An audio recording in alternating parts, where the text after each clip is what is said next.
balado podcast Avant-Match. What's up, everybody? I'm Joey Alfieri. Welcome to the Pregame podcast. We get you set up for this weekend's game between the Montreal Alouettes and the Edmonton Elks. As always, we do start in French. We will transition into English with a special interview, two parts, with Mr. Austin Mack, receiver, who's back. We'll get into that and his situation as well. But as I mentioned, we do start in French. Don't forget that the game is Sunday Night Football on the mountain in Montreal as Edmonton visits. And it's the first time we'll see Edmonton at Percival Molson Stadium since I think July of 2022, because they didn't come last year. Montreal went there. Just like Montreal didn't go to Saskatchewan last year. This most recent trip was the first time since 2022. So everybody plays everybody at least twice now. So we'll see each team at least two times. Yeah, so it'll be nice to see some familiar faces on Edmonton. OK, comme d'habitude, on commence en français et on va terminer en anglais. On a une entrevue en deux parties avec le receveur Austin Mack qui était de retour cette semaine. Écoute, c'est toute une nouvelle. On se le cachera pas. Avec les blessures, tu sais, on est allé à Regina la semaine passée et gagné ce match-là sans notre corps arrière numéro un qui est de retour cette semaine. Cody Fajardo sera le partant. Sans notre receveur numéro 1, 2 et 3 en Phil Pott, Julian Grant et Sneed. Et donc là, tu sais, ça se voit, on est proche d'une autre semaine de congé après ce match contre les Elks. On a une semaine de congé du côté des Alouettes. Et il faut vraiment voir, on remarque que des blessures sont pas, c'est pas évident de passer à travers cette période parce que on a plusieurs joueurs clés blessés. On a Sean Lemon qui est suspendu. Je sais que vous êtes nombreux à me demander c'est quoi la situation avec Sean Lemon. J'ai aucune idée. On attend la décision qui s'en vient. On attend patiemment. S'il joue pas dimanche, ça va être un 7e match de suite qu'il va rater en raison de la suspension. Mais je sais qu'on a plein d'auditeurs du balado qui me demandent c'est quoi les dernières nouvelles avec Sean Lemon. J'en ai pas. Sean Lemon n'en a pas non plus. Donc, on va voir, on va regarder de près cette situation-là pendant la semaine de congé, mais on va voir ce que ça va donner. Mais côté Austin Mack, c'est vraiment, le timing est bon, mais pour vrai, tu vas checker, tu vas regarder, euh, tu peux. Comment est-ce que je peux dire ça? Quand tu peux ajouter un joueur de cette qualité, de cette trempe-là, tu fais n'importe quand, même si tu es complètement en santé au poste de receveur, ce qui est pas le cas. Mais, c'est quand même c'est un joueur étoile de la Ligue canadienne de football l'an passé, là. C'est un gars qui a fini avec plus de 1300 verges. Oh non, 1100 verges, sur réception. Donc, Austin Mack, c'est toute une cible pour Cody Fajardo. Et c'est un gars qui, il l'a mentionné en entrevue cette semaine, c'est un gars qui veut être à Montréal à long terme. Donc, c'est un gars qui a vraiment apprécié son séjour à Montréal l'an passé.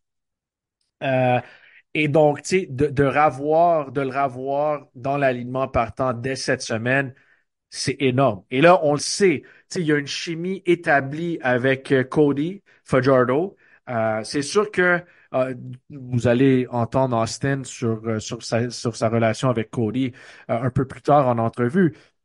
Mais il faut que ça soit, ça va prendre un peu de temps peut-être pour que les deux soient sur la même page. Mais on parle d'un Fajardo qui a manqué plusieurs semaines euh, déjà, et il revient de blessure. Et Mac, qui n'a pas été dans l'entourage de l'équipe depuis un bon bout aussi, depuis le début de la saison. Donc, c'est sûr que ça a pris, même si je regarde les pratiques cette semaine, mercredi, je veux pas dire qu'ils ont eu de la misère, mais c'était un peu plus difficile.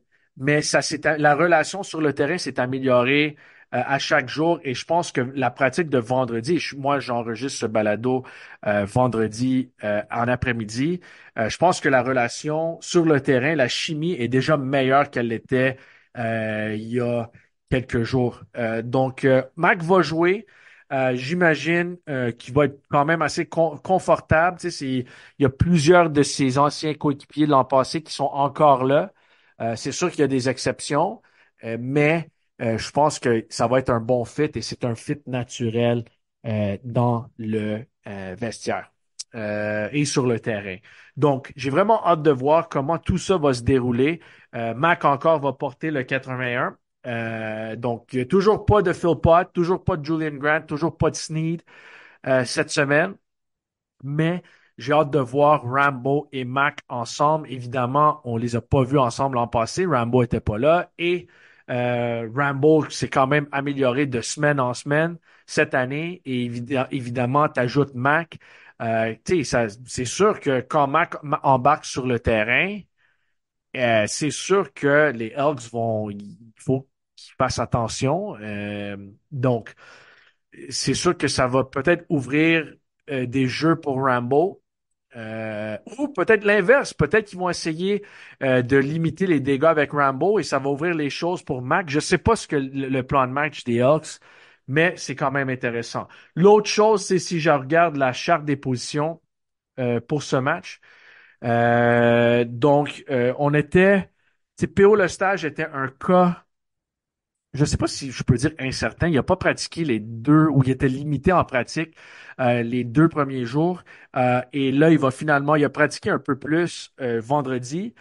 Et là, il va être à son poste, au poste de garde à gauche. Phil Gagnon, à cause d'une maladie, n'a pas pratiqué jeudi. Il va être à son poste pour ce match-là. Donc, je pense qu'on va habiller, ce qui est intéressant, c'est qu'on va habiller 8 joueurs de ligne à l'attaque avec Donnie Ventrelli, la recrue qui est sur l'équipe d'entraînement depuis le début de la saison. Il porte le numéro 68. Donc, on va mettre 8 joueurs, on va jouer avec 8 joueurs de ligne à l'attaque sur l'équipe, sur le roster cette semaine. D'habitude, on en a 7. On a les 5 partants et 2 backups. Et là, on va avoir 3 joueurs de ligne à l'attaque substituts. Donc, c'est sûr qu'il va falloir faire de la place pour ce joueur-là. Donc, les changements de la formation cette semaine, on a KD Davis, Donnie Ventrelli, Austin Mack et Anthony Federico qui embarquent dans l'alignement. Donc, ça fait 3 Américains et Federico, un Canadien. Et ceux qui sortent de l'alignement, c'est Nuffy Lyon, Tyson Copeland, un autre Canadien, Bryce Notree et Reggie White Jr. Lyon et Reggie White ont été mis sur l'équipe d'entraînement cette semaine. Donc, tu sais, ça vous démontre la profondeur de cette équipe. Tu sais, c'est 2 gars qui n'ont, tu sais, qui ont été partants la semaine dernière, qui se retrouvent sur l'équipe d'entraînement.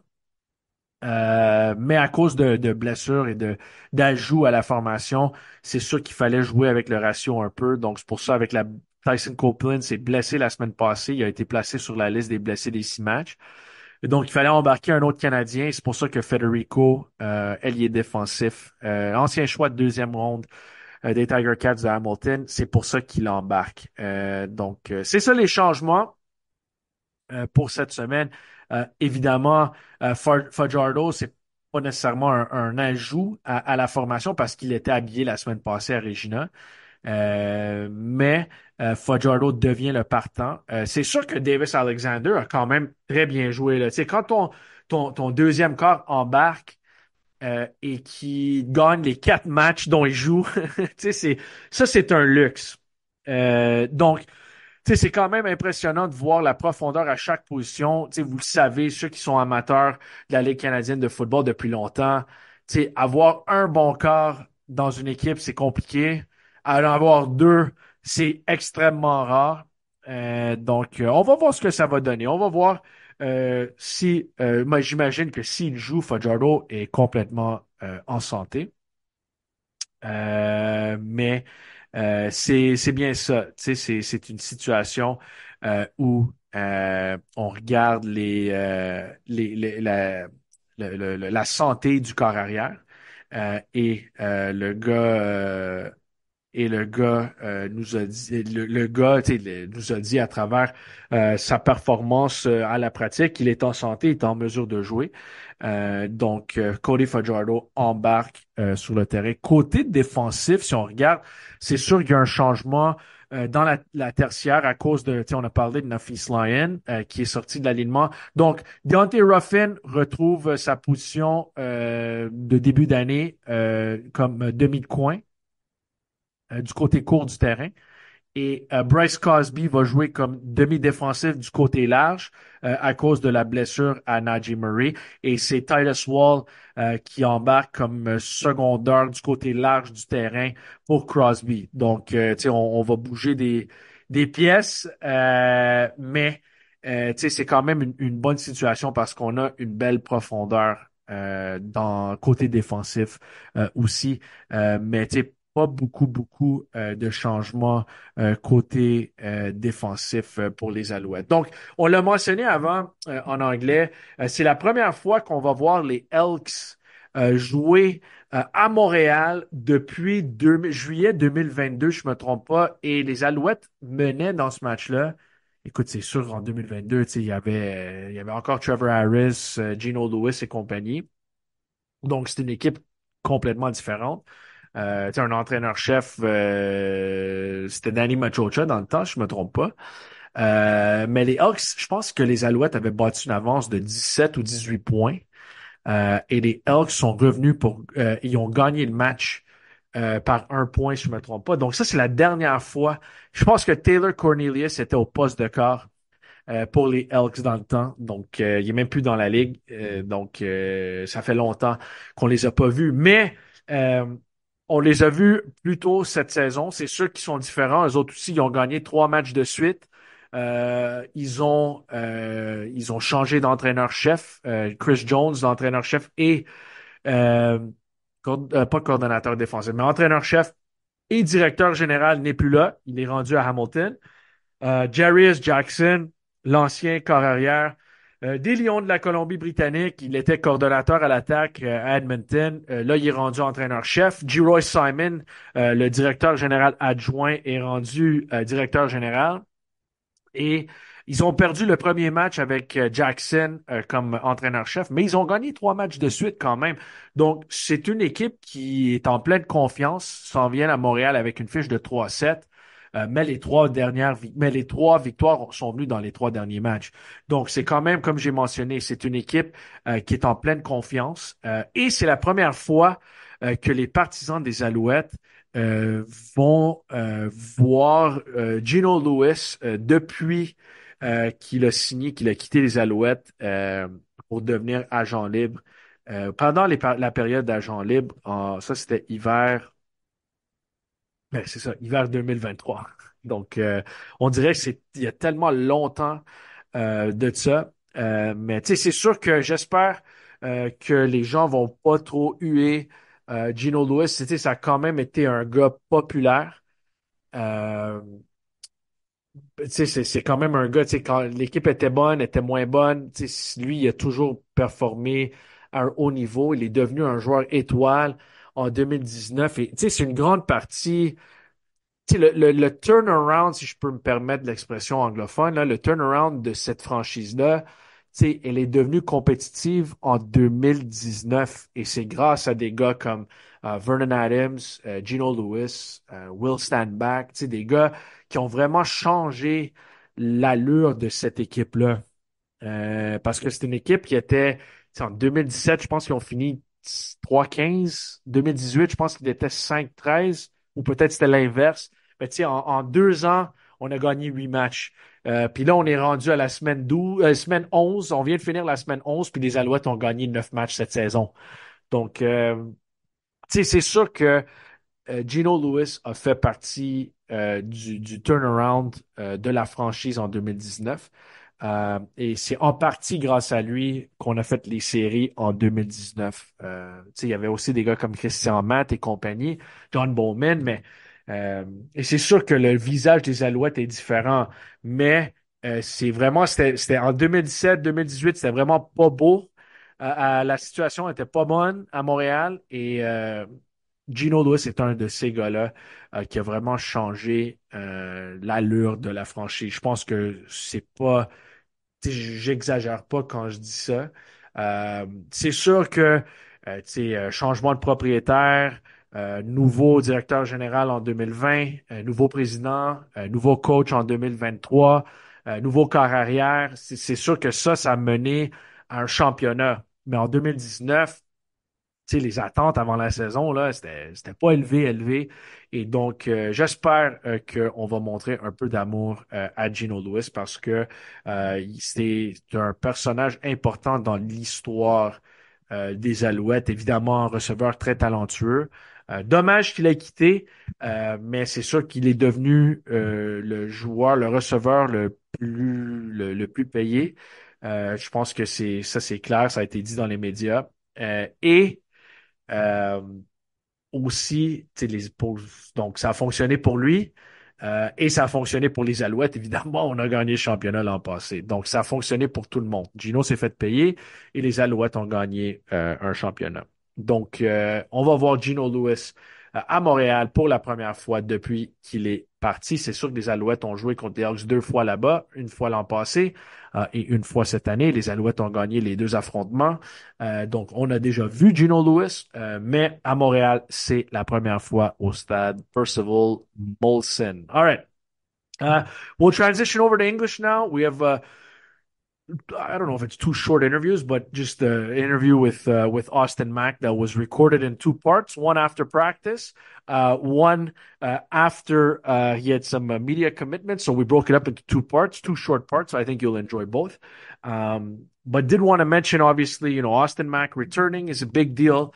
Cody Fajardo getting back into the starting lineup is a big deal as well.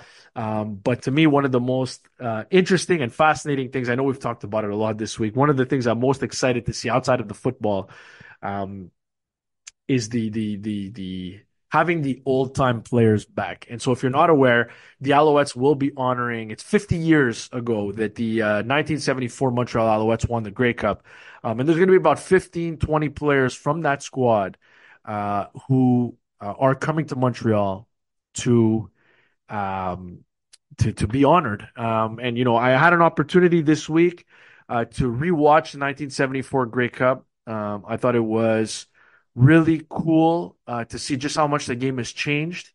Um, I mean, it's so weird. Like Sonny Wade is punting.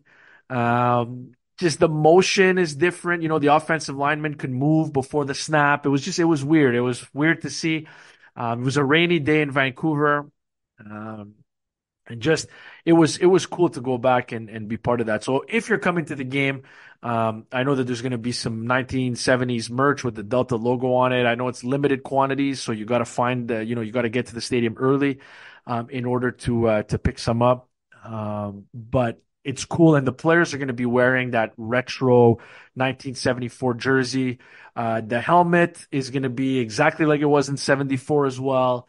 Um, it's going to be cool. I think, the only thing you might notice if you're, an equipment or jersey nerd that's a little bit different is that the color of the jersey will be a little bit darker than it was in '74. I think that's the modern twist they wanted to put on it. It was that, they wanted to wear today's blue with the '70s uniform. I think it looks great. We had a video shoot last week with a couple of players, Fajardo, Beverett, and Mustafa Johnson. You can watch the video online. The jersey's gorgeous. To me, I mentioned this on Twitter this week. It is a jersey that, if I'm looking at football, if I'm looking at college football, I'm looking at the NFL, I'm looking at the CFL. If I had to pick my top 3 favorite jerseys of all time, I would say the Delta Alouettes jersey is in there. The San Diego / LA Chargers powder blue jersey is in there as well. And the Tampa Bay Buccaneers creamsicle, that orange jersey is in there as well. I think those are my 3 favorite retro jerseys of all time. And I'm curious to know what your list is because you can send it to me on Twitter at Joey Alfieri. Just tell me, what's your favorite, what are your favorite jerseys? Tell me, hey, I listened to the podcast. I heard your jerseys. These are mine. But I think the guys are going to look really sharp. I know the players are fired up about it. And so this is the thing. I want to make it clear that some of these game used jerseys are going to become available via auction, though. And there's 5 jerseys right now that are available. I think maybe there might be a couple more that might trickle into the auction, but they're not. Not everyone's jersey is going to be put on there. And so, if you want this game used jersey, you'll have to bid on it. But it is gorgeous, and I think the added touch. Shout out to Dave Deschamps, I think, who had the idea to put the retro patches, the sponsor patches. So, there's the Alouettes are sponsored on the jersey by Videotron and TVA Sports. And so you have the retro Videotron logo on the patch, and then you have the retro TVA logo on the patch. And I think it just makes it even cooler. Like, it's not often where I think the advertisement enhances the jersey and the look. But I got to tell you, I think that those 2 sponsorship patches, and I'm not just saying that because they're affiliated to the owner, the patches, I think when you get to see them, they're so cool. And so it was a really nice touch. And so I don't think it's easy for the patches to enhance the jersey. But yeah, man, I think the patches are cool. The jersey's cool. And I really think that you're going to love the look of this. All right, it's time for part 1 of my interview with Mr. Austin Mack. This one was recorded just after practice on Friday. It's about 3-4 minutes. We'll come back. We'll talk about Austin Mack's situation, and then we'll get into part 2 of my interview with Austin Mack. But here is part 1, one-on-one with myself and number 81. All right, Austin, so how does it feel to be back? You got a full week of practice in there. Was it strange at all to be back? Did it feel like you hadn't missed a beat? Take me through the first week. Oh, yeah, it's been whole life turned upside down. First day of practice, we were nice, right back in the rain. Gotta love it, Montreal. But it feels good to be back on the field, man. And don't feel like I had, lost too much of a step. It was kind of just getting the waggle back down, kind of getting everything else up to speed with the playbook and with, our calls and whatnot. But, after day 3, man, I feel really good. So I'm excited going into this game. Got a lot of confidence and ready to beat Edmonton. How much did the Jason Moss playbook change from 23 to 24? Not too much. We have a few ads based on personnel, but with the guys that we have, everything's pretty much set. Did you have to cram at all? Like, did you remember? Is it like, how does that work when you just, you spent the whole off season in a training camp learning something new? Like, did you remember everything, or is it what? Take me through the study habits this week. Yeah, no, absolutely. Didn't remember a lot. The biggest thing, though, is that, when you're not in training camp, you get thrown all the information, and then we kind of touch everything. Whereas in game planning, you're game planning for a defense, and, you're not going to see everything that's in the playbook. So I was able to really, focus on what we have, what's in right now.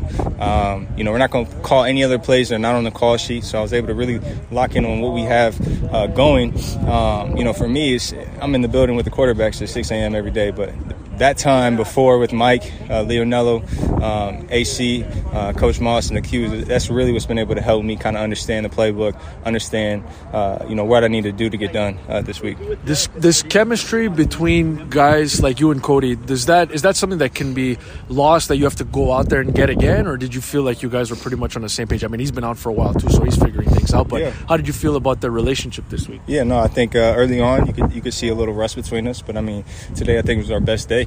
Putting stuff on film. Now it's to continue to keep building from that. Me and Cody are locked in, so I know we'll figure it out regardless. All right, walk me through just the Falcons camp. There's a couple guys I want to ask you about. Just if you have an anecdote or a story about those, like Kirk Cousins, very polarizing figure. I'm just curious what you made of your time with him and what you expect from him this year. Now you got to see him up close. Yeah, no, Kirk is an awesome dude, awesome person.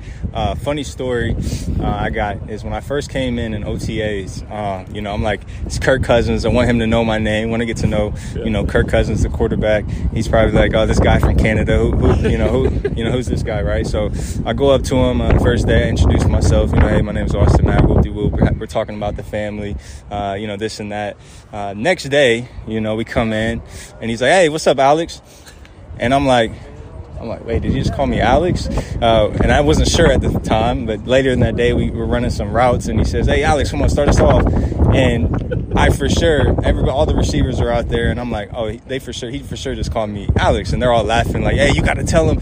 I didn't want to put him on blast right there that moment, so I waited till I was able to get some time with him after, and I was like, hey, my name is Austin. He's like, oh, my bad, and obviously, he's the quarterback of a huge organization, and there's a lot of new faces he has to remember and learn their names, so I understand it completely, and it was just a quick little funny story.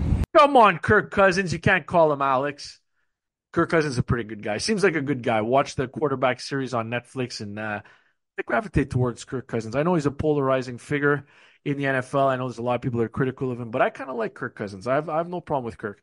Yeah, look, the timing of the Max signing, it couldn't have come at a better time, obviously. With the injuries right now, Montreal went into Saskatchewan last week, won without Philpott Sneed and Julian Grant. Those are your top three receivers. If I would have asked you for your top three receivers coming into the season, those would have been the top three that you would have named. Obviously, Rambo has stepped up in a big way, and that's helped. Same thing for Speaker last week. Bahar has made some plays. Furvius has made some plays as well. But getting Austin Mack and adding him to your lineup is big. And the other thing that's interesting, he mentioned it in his interview this week with the media, is that this is a guy who's made it clear he wants to stay in Montreal. And, I think we know in the CFL, there's a lot of roster turnover. And so the fact that you have a star in the prime of his career, he's 26, going to be 27 late next week, that wants to be here, I'm hoping that the two sides could get a deal done. I'm hoping that Mac and the front office can come together and they can hammer this out, because clearly, the Alouettes would like to keep him. And clearly, Mac made it clear that he wants to stick around. So, look, I'm excited to see what it's going to look like on the field. I think the relationship, the chemistry, I should say, maybe, between he and Cody Fajardo got better as the week progressed with each passing practice. But yeah, this is a big deal. It's a good situation for the Alouettes to be in, and hopefully they can hammer out a long-term deal with Austin Mack. All right, let's get to part two of this interview with Austin Mack. All right, what about Drake London? What can you tell me about London? Oh man, Drake's a freak of an athlete, man. A former basketball player, 6'5", has all the tangibles to be an elite receiver, and just his mentality, man. He's a dog when he comes out there on the field every single day, and it was great to be around guys like him and Darnell Mooney. So it was an awesome room, and I expect big things from them boys this year for sure. If you had to build your ideal starting five on the Montreal Alouettes, like on the floor, yourself, if you want yourself, and four other dudes. Okay, so you put me on the spot here. Yeah, that's the point. We just got back, with the guys. So let me think here. All right, at point guard, you know what I'm saying? I'm gonna go with my guy. Wes. All right, at Sutton. Point guard. Really? Sutton. Okay. I'm gonna go with Sutton. Okay. At point guard. I wasn't expecting that answer, but I like that. Shooting guard, me. I'm a shooter, straight shooter. And put me at the 2. You don't know how many local gyms I've been banned from Austin because I shoot the lights out wherever I go. I'm just telling you. I'm Klay Thompson. I catch and shoot. I can't create my own shot. My forward's going to be Rambo. Okay, that's my forward. I feel like you just dismissed what I said, but that's okay. That's cool. Yeah, you're not on my team. At the 4, we're going to go give me a second here. You're a bit small. This is you guys are playing small ball. That's fine. Me and Rambo about 6'2", 6'3". We're That's good. Small ball. You're good. We're playing against intramurals, guys like yourself, so we're gonna beat your ass. I don't play defense. I just I'll shoot. I'll finish with 30. My 4 is gonna be. My 5 is gonna be Big Nick Callender. That's who my 5 is gonna be. Too easy for us. Big Diesel down in the paint. All right, and my 4. I'm trying to think of a wing, like a stretch big kind of. I'm gonna go with you know what? I'm gonna go with Bryce Notry. I kind of like that. I can see that. I'm gonna go with Bryce. That's my team right there. Can you play a little bit? I can play. I'm a shooter. I'm from Indiana. That's all we got in Indiana is hoops, man. So I can shoot better than I can dribble, so that's why I'm the shooting guard. Have you been back to Indiana recently? Like, have you caught any bit of the Caitlin Clark buzz at all? No, I haven't been able to go see her play. But have you felt the hype from some of the people back home a little bit? I mean, for sure. You see it everywhere. I mean, what she's able to bring to the state, I mean, is awesome. So a lot of kudos to her, and I hope great success for her in the future. I'm just curious, what are you most looking forward to now, getting back on the field on Sunday? And are you type to get nervous? Like, what does game day, the lead up to kickoff, look like for you? Nervous. I mean, that's I think everybody gets nervous, but it's more like good nerves. It's not like nervous like I'm scared. It's more of like I'm excited, anxious. It's a later game too, so you got the whole day to kind of build, for it. I can't wait to hear the horns, man. Like everybody hates the horns, but I love it. Absolutely love the horns. I can't wait to see all the 81 jerseys out there in the stands. And to be back there at, Molson Stadium. I do a walk pregame, and, I get to see the cross and the hill, right, right on my walk. And I can't wait, when I have my music, my headphones in. I can't wait to see it, and just to kind of be back and get back into it, catch my first pass and take my first hit, kind of get back into the groove of things. And I'm going to really look forward to that. Speaking of 81 jerseys, I'm curious, what was the first jersey you ever had? Like as a kid, what was the first jersey? Like 55. All right, so my mom didn't believe in putting me in football at a young age. All right, so I didn't start till I was like 9, and there was a weight limit. I was a bigger kid at the time. Were you really? Yeah, I was a little chunky. My growth spurt didn't come until about 6th grade, 7th grade. So I'm overweight for the the weight limit. Kids, I think the weight limit was like 120. I was probably at least 140. Goodness. In 5th grade? For sure. Goodness. I was a big kid. I was 6 foot in the 6th grade to kind of give you some. Okay. That's when I started to slim out. But I was a big kid, yeah. So I had to play the line. I played, nose tackle, guard. And it's little kid football. I got to middle school. That's when I was able to kind of really spin and create some, be more of an offensive player, defensive player, skill position. But did you own a jersey? Like, did you have like a jersey of somebody else? Like, that's what I mean. Like the first jersey you owned. Like first jersey I owned was a Troy Aikman. Oh, okay. Yep. That was the first jersey I ever had. And then people might say it's phony, wannabe bandwagon, but I was a huge New England Patriots fan. The first football game I ever watched was when they played Carolina in the Super Bowl. Yeah. What was that, 04, 05? Like that, yeah. And I had no idea, it was just the first game the family put on. I said, I want them to win. They won. Liked them ever since. Obviously, when I got a lot older, I'm more fans of players than I am teams. And so, that was first and then second jersey right there. Did you ever have a chance to cross Brady? Did you guys ever cross? No, man, unfortunately, no. Never? I didn't, never. No. The most famous person you've ever met? Shoot. Besides me. I got to meet Kirk Cousins. I think he's a world-class person, phenomenal athlete. Got to meet Gunna, the artist, in Atlanta, who's pretty famous, quote-unquote famous. I met a lot of cool people, I ain't gonna lie. So those are two that came to my mind right away. Thanks for this, Alex. You like how I set that up? Yeah, okay, you look at me like, hey, bud, I've only been back for a week. It's crazy. You like crazy, that, Joey? Eh? I caught him off guard there. I used the Kirk Cousins story against him. But thank you to Austin Mack, all kidding aside. I mean, just a great dude. It's great to have him back in Montreal, and it's going to be a whole lot of fun to watch him and the rest of the guys on the field this Sunday. That's where it all gets going for Austin Mack with the Montreal Alouettes. If you don't have your tickets, visit goalsgo.com. Pick up your tickets now as the Edmonton Elks come to town. Kickoff just after 7 o'clock. All right, that's all the time we have for this week. Thank you for joining us, folks.